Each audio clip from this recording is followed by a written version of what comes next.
Bonsoir à tous, bienvenue dans 85 chrono. C'est la première partie, celle où on va revenir sur les principaux événements et résultats sportifs du week-end.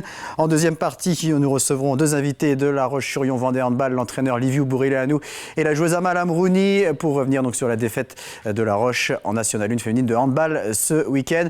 Mais on commence donc avec du tennis et l'Open de Vendée. La 9e édition de ce tournoi du circuit Challenger s'est achevée ce dimanche au Vendée Space avec la finale entre le néerlandais Jelle Sels, 27 ans, 173e mondial et t-shirt noir à l'écran. Et Vasek Pospisil, joueur canadien de 32 ans, 136e au classement ATP, qui avait bénéficié d'une wildcard pour cet Open de Vendée.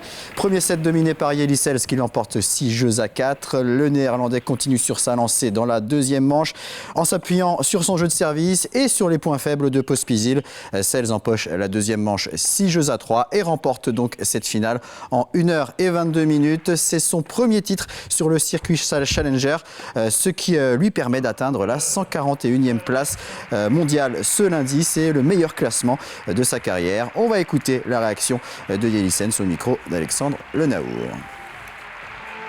Pospisil, c'est un grand nom du tennis. Il a été 25e mondial, donc je savais qu'il pouvait vraiment jouer un tennis incroyable. Et je ne voulais pas lui donner l'impression qu'il pouvait faire un résultat aujourd'hui. Donc dès le départ, je voulais être concentré à 100%, pas à 99% sur un point ou un jeu, mais sur chaque balle, être à 100%. Et c'est ce que j'ai réussi à faire, et je pense qu'à la fin, c'est ce qui a fait la différence entre lui et moi. Oui, c'est vrai, je pense que je joue actuellement le meilleur tennis de ma vie. Je me sens vraiment bien en jambes, et je suis très concentré. Tout va bien. Un mot de football avec le 5e tour de la Coupe de France qui avait lieu ce week-end. Il y avait 11 équipes vendéennes en lice et il n'y en a plus que 4. Ça passe pour les Herbiers, vainqueurs de Vertou 1-0. Ça passe également pour la Châtaigneraie qui s'est imposée 2-0 à Geneston. Pour les Sables FCOC, vainqueurs à Méralcossé 2-0. Et pour Mareuil qui a dominé Saint-Joachim-Brière 3-1. C'est terminé en revanche pour la Roche VF et pour Fontenay. La Roche VF sortie par Gorge, équipe de R2. Fontenay éliminé par une équipe de D1. C'est également fini pour Chaland, battu à Sablé, une autre équipe de National 3. Le 6e tour aura lieu dès le week-end prochain et le tirage au sort se déroulera ce mardi soir.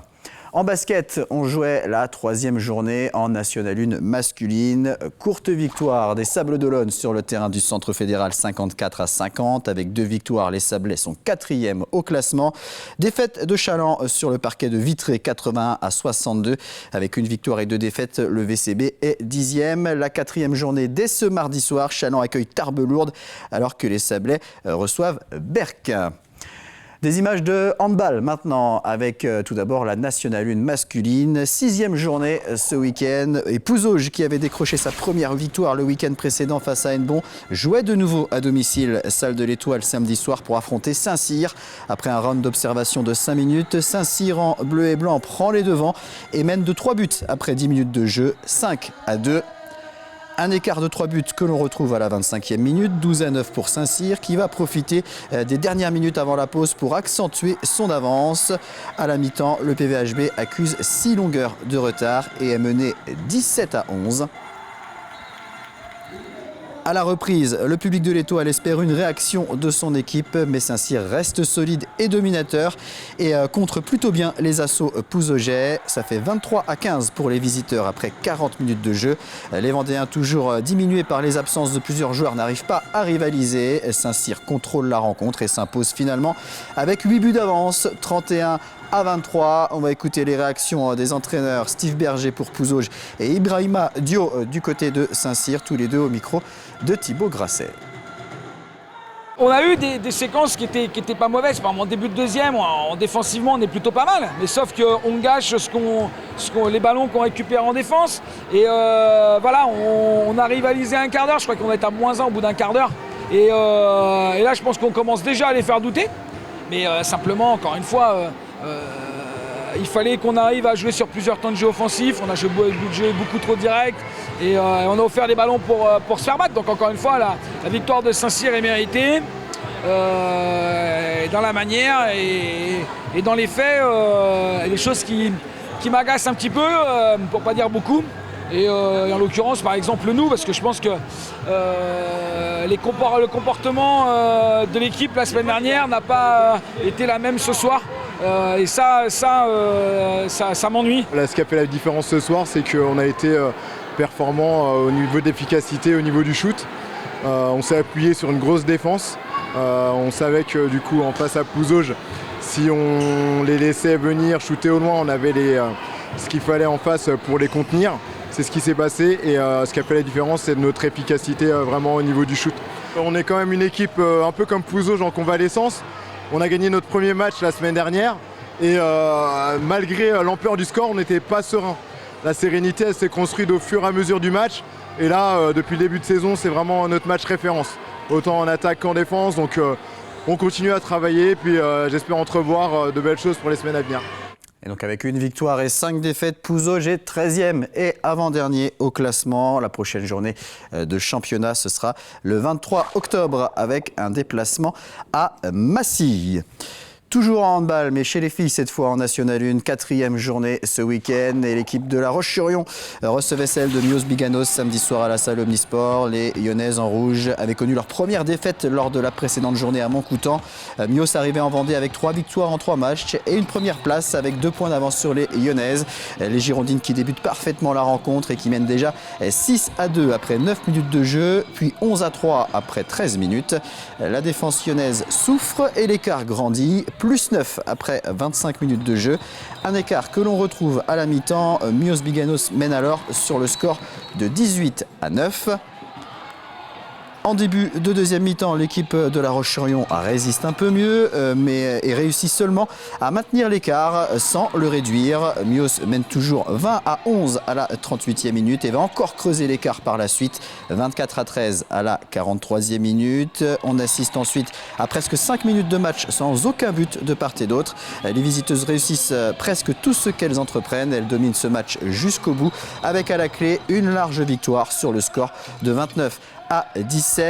Et donc, comme je vous le disais, nous reviendrons sur cette rencontre dans la deuxième partie de 85 chrono avec l'entraîneur lyonnais Liviu Burileanu et la joueuse Amal Amrouni. Au classement, eh bien, ça fait 2 victoires et 2 défaites pour l'équipe de La Roche qui rétrograde à la 6e place. Prochain match pour les Lyonnais, ce sera samedi à Pessac. À noter que l'équipe 2 en National 2 a décroché sa première victoire face à la Nester 24-22. L'équipe de La Roche qui est 10e sur 12. Deux résultats de rink hockey avec la 4e journée de National 1 Elite et la victoire de la Vendéenne face à Dinan-Quévert samedi soir à domicile 6-4. Avec 2 victoires et 1 défaite, les Lyonnais sont 5e. Toujours pas de victoire en revanche pour le Poiré-sur-Vie battu à domicile par Mérignac 4-2. Avec 3 défaites, le Poiré est 11e. Et puis en hockey sur glace en division 3, le Ogli a décroché sa 2e victoire en 2 matchs. Succès 5-1 du côté d'Anglette. Le Ogli donc leader de sa poule. Le prochain match face à Limoges le 29 octobre. On passe au rugby avec le championnat de Fédéral 3, la 3e journée et le FCY.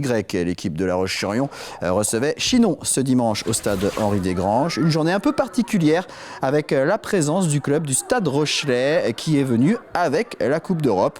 Une coupe qui a été présentée au public et les spectateurs ont pu en profiter pour se prendre en photo. Sur le terrain, eh bien, l'équipe du FCY en rouge et blanc comptait bien empocher une 3e victoire en 3 matchs et ça commence très bien avec dès la 2e minute un premier essai inscrit par Eddy Vincent, essai non transformé. 5e minute, 2e essai lyonnais inscrit par Arthur Jeudi, pas de transformation, 10-0. 16e minute, pénalité pour Chinon, elle est réussie par Gilbert, ça fait 10-3. Nouvelle pénalité pour les Chinonnais à la 20e minute, Gilbert inscrit 3 points supplémentaires, ça fait 10-6. Puis à la 26e minute, c'est un 3e essai pour les locaux avec Hugo Berman qui aplatit. Consti Bossalo transforme, ça fait 17-6. On retrouve Consti Bossalo à la 33e minute. Il est à la conclusion de cette action et inscrit le 4e essai de son équipe. Pas de transformation, ça fait 22-6 à la mi-temps. Au retour des vestiaires, le FCY ne perd pas de temps pour enfoncer le clou. Eddy Vincent inscrit son 2e essai personnel, le 5e pour son équipe. Transformation de Léo Thomas. 43e minute, Arthur Jeudi. Il va lui aussi de son doublé, on en est à 6 essais pour les Lyonnais. Nouvelle transformation de Léo Thomas, 36-6. Léo Thomas qui à son tour réussit à marquer un essai non transformé, 41-6. Chinon souffre dans cette partie mais parvient à inscrire un essai à la 64e grâce à Dramé. Essai transformé par Gilbert, ce qui porte le score à 41-13. Le FCY n'en reste pas là. À la 68e minute, nouvel essai. Le 8e inscrit par Hugo Comte-Ducourt. Léo Thomas transforme 48-13. C'est le score final de cette rencontre, presque à sens unique. On écoute les deux entraîneurs au micro de Thibaut Grasset. On voulait que les gars soient sereins, soient plus en maîtrise, c'est ce qui a été fait. On a eu un petit passage à vide là où on se fait pénaliser un peu, on les laisse un peu revenir. Mais au final, globalement, voilà, c'est assez maîtrisé. Puis la fin, on sentait avec la chaleur que c'était dur pour les organismes. Mais vraiment félicitations pour les deux groupes, là, c'est vraiment très très bon. L'objectif c'est que chacun puisse jouer avec ses capacités, ses compétences et qu'on puisse être plus fort possible dans ses compétences. Et aujourd'hui, les gars le font très bien. Il y a une agressivité qui est assez forte et très, très, très pertinente. On ne l'a pas forcément eu sur les deux premiers matchs. Là, on l'a eu aujourd'hui. Et ce qui est bien, c'est qu'il y a un beau groupe. Donc en fait, ça crée un peu d'émulation aussi. C'est-à-dire que les joueurs sont interchangeables. Et c'est vraiment cool avec un groupe assez jeune. Donc c'est vraiment cool pour la suite. Le rugby, avant tout, c'est un sport de valeur, c'est un sport de combat. Et aujourd'hui, nous, on a tout laissé dans le bus et on est tombé sur une équipe qui avait beaucoup plus envie que nous et qui nous a pris à la gorge et la victoire elle est amplement méritée, c'est même une correction qu'on prend et il n'y a rien à dire quoi. Aujourd'hui en mettant du combat, en y mettant un peu plus de rigueur, à 10-6 on doit être encore présent, sauf qu'on s'écroule et là ils enchaînent 3 essais de suite et c'est fini. Nous on a du travail, on le sait, hein. Nous on est une équipe qui a 23 ans de moyenne d'âge, donc on sait qu'on savait, hein. Il y a beaucoup de juniors qui viennent d'arriver, donc on est là pour travailler. Et puis tant mieux, heureusement qu'on a du travail à faire. Et puis cette équipe elle est là pour progresser. Et puis à partir du moment où on y mettra le combat et les valeurs, je pense que on devrait avoir des bons résultats. On regarde le classement de cette poule 18 de Fédéral 3 et le FCY en est à 3 victoires en 3 matchs et 3 victoires avec bonus offensif, ce qui fait que les Lyonnais sont seuls en tête devant les Sables d'Olonne. Le RC Sablé également vainqueur sur le terrain du Mans 28-19. L'équipe des Sables deuxième à 1 point des Lyonnais. La prochaine journée ce sera dimanche avec un déplacement au Mans pour le FCY tandis que les Sablés recevront Angers. Du volleyball à présent avec la Nationale 3 masculine, la deuxième journée de championnat et Boufféré qui recevait Saint-Avertin, c'était ce dimanche au Boufféré All Sport. Les Vendéens battus 3-0 lors de la première journée à Balma étaient opposés à l'une des grosses équipes de la poule. Les Vendéens en jaune et noir débutent bien la rencontre et remportent la première manche 25-20. Le deuxième set en revanche est à l'avantage de Saint-Avertin qui s'impose 25-17. Ça fait un set partout. La troisième manche est assez disputée. Boufféré se retrouve à 1 point du set, mais c'est finalement Saint-Avertin qui l'empoche 26-24. Et puis dans la quatrième manche, les locaux montrent de belles choses encore. Ils résistent bien. Le score est de 24-22 en faveur des visiteurs. Mais Boufféré n'arrive pas à empêcher l'adversaire de remporter cette manche 25-22. Et donc le match sur le score de 3-7-1. Les réactions des entraîneurs au micro d'Alain Charrier. Satisfait du contenu du match. Le résultat un peu moins bien, on aurait pu aller chercher un point. Dans l'ensemble, on fait un très bon match. On avait fait un très mauvais match le week-end dernier. Et là, ce week-end, on a bien réagi. On fait beaucoup moins de fautes. Contre un beau morceau d'une belle équipe de la poule qui va certainement finir en haut de tableau. Et on fait vraiment un très bon match. Dans l'ensemble, positif. 2-3 regrets sur les fins de set. Mais dans l'ensemble positif. Et c'est cette fin de set où on fait trop de fautes. C'est un peu tous les secteurs, c'est pas un secteur qui pêche, mais avec la pression, avec l'envie de gagner, la peur de perdre, on a tendance à faire des petites fautes. Et c'est ces petites fautes qu'il faut qu'on arrive à corriger. Une équipe qui s'est très bien battue, avec quelques absences, donc ils ont tous bien travaillé et on a fait vraiment un bon match collectivement. On a cravaché à chaque fois pour gagner des points. Ce qui nous fait notre défaut encore, c'est qu'on perd beaucoup de séries. On a beaucoup de trous, on perd en 3, 4, 5 points, ce qui fait qu'à chaque fois on permet à l'équipe adverse de recoller. Et ça, il faut qu'on arrive à travailler ça pour gommer ça justement quand on a 4-5 points d'avance, de ne pas effectivement leur redonner la chance de nous revenir dessus. Même à la fin, 20-24, c'est pas, enfin 22-24, c'est pas fini. Non, oui, on a eu peur jusqu'à la fin. Alors notre ambition, nous on a une équipe sur le papier, on peut jouer la montée. Le seul souci c'est que comme là aujourd'hui il nous manquait 3 titulaires. Donc ça dépend quand ils ne seront pas là. Donc on veut jouer le haut de tableau, ça c'est sûr. Et c'est donc une deuxième défaite en 2 journées pour l'équipe de Boufféré qui est 11e et avant-dernière au classement. Le prochain rendez-vous, ce sera le 23 octobre avec un déplacement à Toulouse. Quelques images maintenant de la foulée des géants. C'était ce samedi au Grand Parc du Puy du Fou avec 2 épreuves de course à pied organisées, une de 10 km et une autre de 19 km. Plus de 3000 participants sur le 10 km qui a été remporté par Kevin Reiter en 35 minutes et 1 seconde. Le trail de 19 km a réuni plus de 1100 coureurs et c'est Julien Cugnot qui a été le plus rapide en 1 h 9 minutes et 6 secondes. On reste avec ces images de la foulée des légers géants pour vous annoncer d'autres résultats athlés, avec notamment celui de l'équipe junior mixte du West Vendée Athlétisme sur 4 x 1000 mètres. C'était à Blois lors de la Coupe de France. L'équipe remporte le titre pour la 2e année consécutive. Équipe composée de Marie Giraudot-Maurice, Anna Batelier, Gabriel Trouba et Oscar Thébault. C'est l'heure maintenant de découvrir les titres du journal de TV Vendée, journal présenté ce soir par Diane Delangle. Bonsoir Diane. Bonjour Aurélien, bonjour à tous. À suivre dans votre journal, le baptême du nouveau navire Toutan de la station SNSM de l'Herbaudière. Avec ses 17 mètres de long, il peut accueillir jusqu'à 60 naufragés à son bord et aller jusqu'à 25 nœuds. Le point d'orgue de la Joséphine, c'était ce dimanche. L'événement de sensibilisation contre le cancer du sein a récolté 160 300 € pour la Ligue. Enfin, des vinyles fabriqués en Vendée. B-Side Factory a ouvert ses portes à la mi-août à Montaigu-Vendée. Et vous le verrez, c'est déjà un carton. Voilà Aurélien pour l'actualité qui nous attend. Merci Diane. Une petite pause et on se retrouve dans quelques instants pour la 2e partie de 85 chrono avec nos 2 invités de La Roche-sur-Yon Vendée Handball, Liviu Borileanu et Amal Amourouni. À tout de suite.